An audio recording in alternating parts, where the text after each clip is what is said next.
इस वीडियो में हम लोग देखेंगे क्लास 8वीं गणित प्रश्नावली 5.1 के question number 10, question number 11, question number 12, question number 13 और क्वेश्चन नंबर 14 को देखेंगे। चलिए इसको कॉपी पे नोट कर लेते हैं, इसके बाद समझाने का प्रयास करते हैं। जैसा कि क्वेश्चन नंबर 10 में यहाँ पे दिया गया है कि विषम संख्याओं की क्रमिक घटाव की क्रिया द्वारा निम्नलिखित संख्याओं की जांच करें कि कौन सी संख्या पूर्ण वर्ग संख्या है। यहाँ पे कुछ संख्या दी गई है, इसको बोला गया कि क्रमिक घटाव की सहायता से इसका वर्ग ज्ञात करना है और बताना है कि दी गई संख्या पूर्ण वर्ग संख्या है कि नहीं। चलिए इसको हल कर लेते हैं, इसके बाद इसको दिखाते हैं, नहीं तो वीडियो काफी लंबा हो जाएगा। जैसा कि एक नंबर में यहाँ पे 81 दिया गया था, इसके बाद हम लोग लिखेंगे क्रमिक घटाव। बोला गया कि क्रमिक घटाव में विषम संख्या की सहायता से, तो सबसे पहले विषम संख्या 1 होता है, तो 81 में से 1 को घटा देंगे तो हो जाएगा 80। 80 को 80 उसी तरह रख देंगे। 1 के बाद हम लोग 3 को घटा देंगे तो 77 हो जाएगा। इसके बाद 77 में से 3 के बाद विषम संख्या 5 होती है, तो 77 में से 5 को घटा देंगे तो 72 प्राप्त होगा। और इसके बाद 72 में से 5 के बाद विषम संख्या 7 होती है, तो इसके बाद 7 को घटा देंगे तो 65 हो जाएगा। 65 में से अब 7 के बाद हम लोग 9 को घटा देंगे, इसके बाद 56 प्राप्त होगा। हम लोग को जब तक घटाते रहना है जब तक शून्य प्राप्त ना हो, तो 56 का 56 उसी तरह रखेंगे। 9 के बाद विषम संख्या 11 होती है, इसके बाद 11 को घटा देंगे 45 प्राप्त होगा। 45 में से 11 के बाद 13 को घटा देंगे तो 32 प्राप्त होगा। 32 का 32 उसी तरह रख देंगे। 13 के बाद हम लोग 15 घटा देंगे 17 प्राप्त होगा।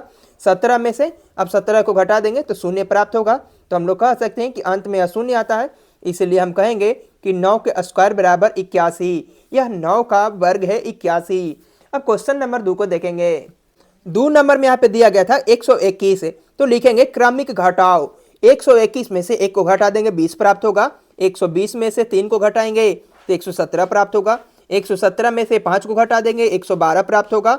और 112 में से 7 को घटा देंगे 105 प्राप्त होगा। इसके बाद 105 में से 7 के बाद विषम संख्या 9 होती है, तो 96 प्राप्त होगा। और 96 में से 11 को घटा देंगे 85 होगा। और 85 में से 13 को घटा देंगे 72 प्राप्त होगा। और इसी तरीका से हम लोग घटाते चलेंगे और पुनः लास्ट में 21 में से 21 को घटा देंगे तो शून्य प्राप्त होगा। तो हम लोग कह सकते हैं कि जो 121 है वह लिखेंगे कि 11 का स्क्वायर बराबर 121। यही इसका आंसर हो जाएगा। अब देखेंगे क्वेश्चन नंबर 3 को। क्वेश्चन नंबर 3 में यहाँ पे दिया गया कि 144, तो लिखेंगे क्रमिक घटाव। 144 में से एक विषम संख्या को घटा देंगे 143 प्राप्त होगा। और 143 में से 1 के बाद 3 को घटा देंगे तो 140 आएगा। 140 को उसी तरह रखेंगे। 3 के बाद 5 को घटा देंगे 135 प्राप्त होगा। 135 में से 7 को घटा देंगे 128 आएगा। 128 में से 7 के बाद 9 घटा देंगे 119 प्राप्त होगा। और 119 में से 11 को घटा देंगे 108 आएगा। और 108 में से 13 को घटा देंगे 95 प्राप्त होगा। और 95 में से 15 घटा देंगे 80 प्राप्त होगा। और 80 में से 17 घटाएंगे 63 प्राप्त होगा। और 63 में से 19 को घटा देंगे 44 प्राप्त होगा। और 44 में से 21 को घटा देंगे 23 प्राप्त होगा। और 23 में से 23 को घटा देंगे तो शून्य प्राप्त होगा। तो हम लोग कह सकते हैं कि जो 12 का वर्ग है, तो 12 का जो वर्ग होता है वह 144 के बराबर होता है। यही इसका आंसर हो जाएगा। जैसा कि क्वेश्चन नंबर 4 में यहाँ पे दिया गया है कि 36, तो क्रमिक घटाव बराबर लिखेंगे 36 में से 1 को घटा देंगे तो हो जाएगा 35। 35 में से 1 के बाद 3 को घटा देंगे 32 प्राप्त होगा। 32 में से 3 के बाद 5 को घटाएंगे 27 प्राप्त होगा। 27 में से 5 के बाद विषम संख्या 7 होती है, तो 20 प्राप्त होगा। 20 में से 7 के बाद 9 को घटा देंगे 11 प्राप्त होगा। 11 में से 9 के बाद विषम संख्या 11 होती है, तो 11 में से 11 को घटा देंगे शून्य प्राप्त होगा। तो हम कह सकते हैं जो 36 है, तो लिखेंगे कि 6 का स्क्वायर करने पर बराबर 36 प्राप्त होता है। यही इसका आंसर हो जाएगा। इस प्रकार हम लोगों ने क्वेश्चन नंबर 10 को देख लिए। अब देखेंगे क्वेश्चन नंबर 11 को। जैसा कि क्वेश्चन नंबर 11 में यहाँ पे दिया गया है कि निम्नलिखित संख्याओं में से किन किन संख्या का वर्ग विषम संख्या होगा। यहाँ पे बोला गया कि यह कुछ अंक दिया गया, कुछ संख्या दिया गया है और इस संख्याओं में से बताना है कि कौन सी संख्या विषम संख्या का वर्ग है और कौन सी संख्या सम संख्या का वर्ग है। चलिए इसको सबसे पहले यहाँ पे बेसिक में समझ लेते हैं। यहाँ पे लिखा गया कि सम संख्या का वर्ग होता है वह सम संख्या ही होता है और विषम संख्या का वर्ग विषम संख्या होता है। एग्जाम्पल के तौर पर जैसे में दिया गया 10 का वर्ग करते हैं तो 100 प्राप्त होगा। 10 एक सम संख्या है, तो कह सकते हैं कि इसका उत्तर भी सम संख्या यानी आया है 100। 100 सम संख्या है क्योंकि 2 से भाग देंगे तो पूरी पूरी विभाजित हो जाएगा। 11 विषम संख्या है, 11 में 2 से भाग देंगे तो 121 2 से विभाज्य नहीं होगा, तो कह सकते हैं कि यह विषम संख्या है। इसी प्रकार यहाँ पे इकाई अंक 1 दिया गया है, तो हम लोग कहेंगे लिखेंगे यहाँ पे विषम संख्या। तो लिखेंगे कि विषम संख्या पर इकाई अंक 1 है, तो हम लोग कह सकते हैं यह विषम संख्या का वर्ग है। तो जो विषम संख्या का वर्ग है उसको यहाँ पे लिखना है।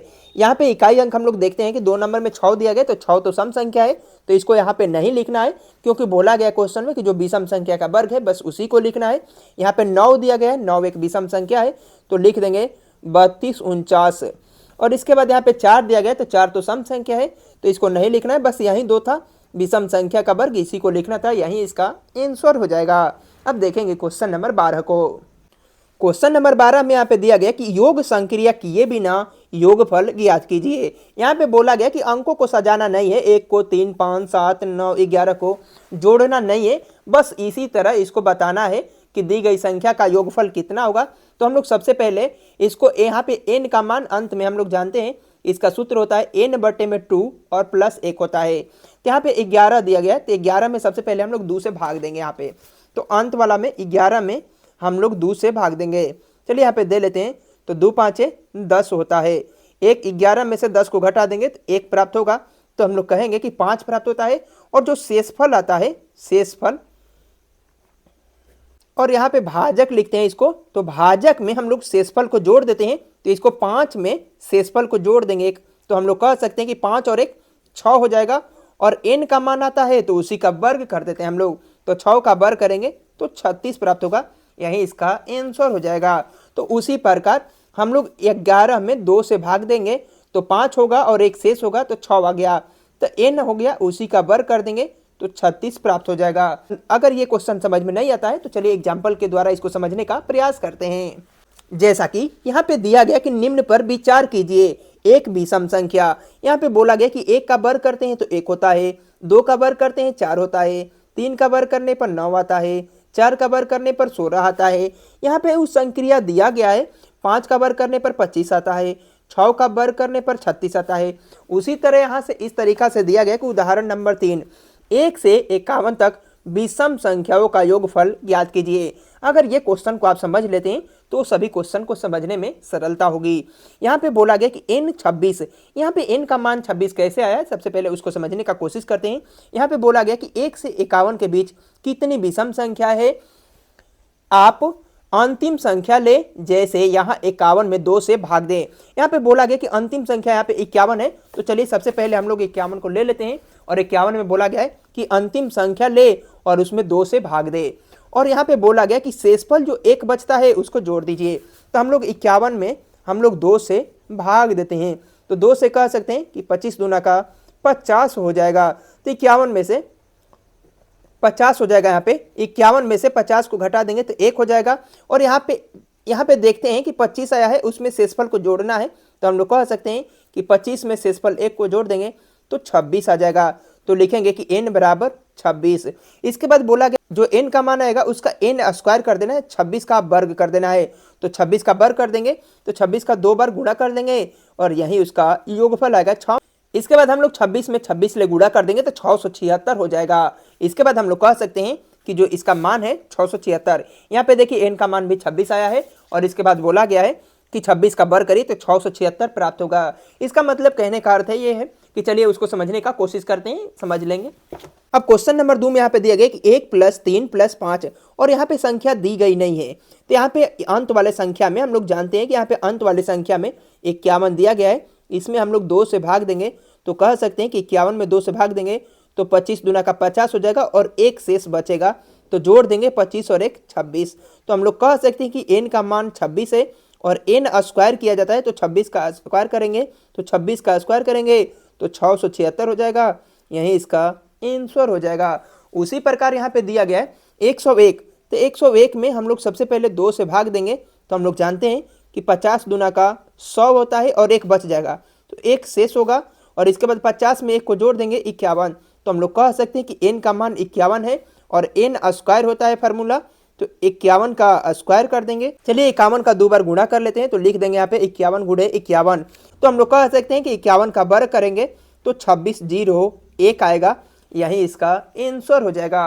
अब क्वेश्चन नंबर 4 में यहाँ पे एक और दिया गया है कि अंत में 21 दिया गया है, तो लिखेंगे 21 में हम लोग 2 से भाग देंगे तो 2 10 है 20 होता है, और 1 शेष बच जाएगा, तो हम लोग कह सकते हैं कि n बराबर 10 और 1 11। तो एन स्क्वायर फार्मूला होता है, तो 11 का वर्ग कर देंगे तो 121 हो जाएगा, यही इसका आंसर हो जाएगा। इस प्रकार हम लोगों ने क्वेश्चन नंबर 12 के 4 प्रश्न देख लिए। अब देखेंगे क्वेश्चन नंबर 13 को। क्वेश्चन नंबर 13 हमें यहाँ पे दिया गया है कि निम्नलिखित संख्याओं के वर्गों के इकाई के अंक क्या होंगे। बोला गया कि यहाँ पे संख्या दी गई है तो इसका वर्ग करना है और इकाई स्थान पे बताना है कि संख्या क्या होगी। तो सबसे पहले हम लोग जानते हैं कि 25 का वर्ग करेंगे तो 625 हो जाएगा और इसका इकाई अंक अंत में क्या है 5, तो यही बताना था, यही इसका आंसर हो जाएगा। इसके बाद 64 दिया गया, 64 का वर्ग हम लोग को मालूम नहीं है। अब 4 में खुद से गुणा कर देना, 4 में 4 से गुणा कर देंगे, 4 चौका 16 हो जाएगा। 16 का इकाई अंक 6 है तो यही इसका आंसर हो जाएगा। इसके बाद यहाँ पे इकाई अंक 2 दिया गया है तो 2 में 2 से गुणा कर देंगे तो 2 दूना का 4, यही इसका आंसर हो जाएगा। यहाँ पे 9 इकाई स्थान दिया गया तो 9 का वर्ग कर देंगे तो 9 नवा 81 होता है और 81 का इकाई अंक 1 है तो 1 इसका आंसर हो जाएगा। यहाँ पे इकाई स्थान पे 3 दिया गया तो 3 का वर्ग करेंगे तो 9 हो जाएगा, यही इसका आंसर हो जाएगा। बस इकाई स्थान बताना है इसमें। इसके बाद यहाँ पे दिया गया 7, 7 में 7 से गुणा कर देंगे तो 7 7 49 हो जाएगा और इसका इकाई अंक 9 है तो यही इसका आंसर हो जाएगा। इसके बाद 8 में 8 से गुणा कर देंगे तो 8 8 64 हो जाएगा और 64 में 4 इकाई स्थान है, यही इसका आंसर हो जाएगा। इसके बाद 0 में 0 से गुणा कर देंगे तो 0 होगा, वही उसका इकाई स्थान हो जाएगा। इसके बाद 6 में 6 से गुणा कर देंगे तो 6 में 6 से गुणा कर देंगे तो 36 हो जाएगा और 36 का इकाई अंक 6 है तो यही इसका आंसर हो जाएगा। अब देखेंगे क्वेश्चन नंबर 14 को। क्वेश्चन नंबर 14 में यहाँ पे दिया गया है कि निम्नलिखित संख्याएं स्पष्ट रूप से पूर्ण वर्ग संख्या नहीं है, इसका कारण दीजिए। बोला गया है कि इसमें से जो संख्या पूर्ण वर्ग संख्या नहीं है उसका कारण बताना है। चलिए इसका थोड़ा बेसिक है, सबसे पहले उसको समझ लेते हैं। यहाँ पे दिया गया कि 1 का वर्ग 1 होता है, 2 का वर्ग 4 होता है और 3 का वर्ग 9 होता है, 4 का वर्ग 16 और 5 का वर्ग 25, 6 का वर्ग करने पर 36 होता है और 7 का वर्ग करने पर 49 होता है और 8 का वर्ग करने पर 64, 9 का वर्ग 81 होता है और 10 का वर्ग 100 होता है। यहाँ पे बोला गया इकाई स्थान, इसमें से हम लोग देखते हैं तो इकाई स्थान पे 2 कहीं नहीं मिलेगा हम लोग को देखने के लिए। इसके बाद 3 भी कहीं नहीं है, इसके बाद 7 भी इकाई स्थान पे कहीं नहीं है और इसके बाद 8 भी इकाई स्थान पे नहीं है और 1 शून्य भी कहीं नहीं है। इसके बाद 3 शून्य, 5 शून्य, 7 शून्य, शून्य की संख्या विषम संख्या में होना चाहिए।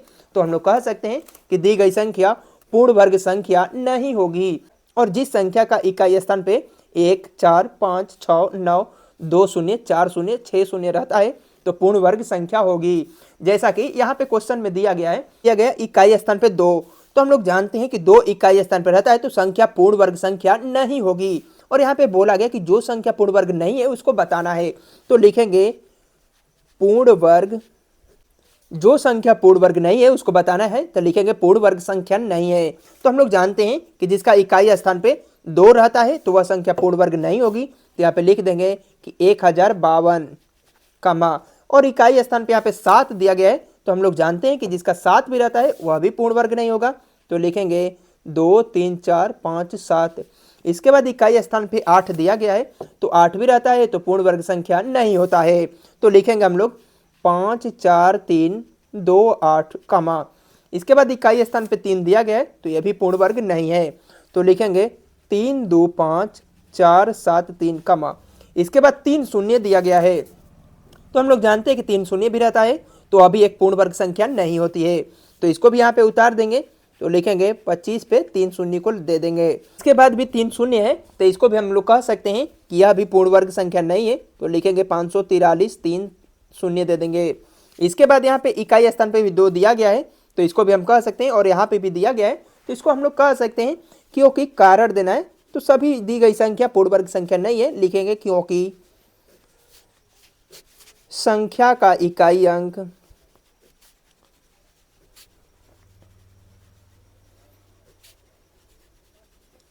क्योंकि संख्या का इकाई अंक यहाँ पे दी गई संख्या नहीं है। अगर संख्या का इकाई अंक 1, 4, 5, 6, 9, 2 शून्य तो लिखेंगे 1, 4, 5, 6, 9, 2 शून्य, 4 शून्य नहीं है,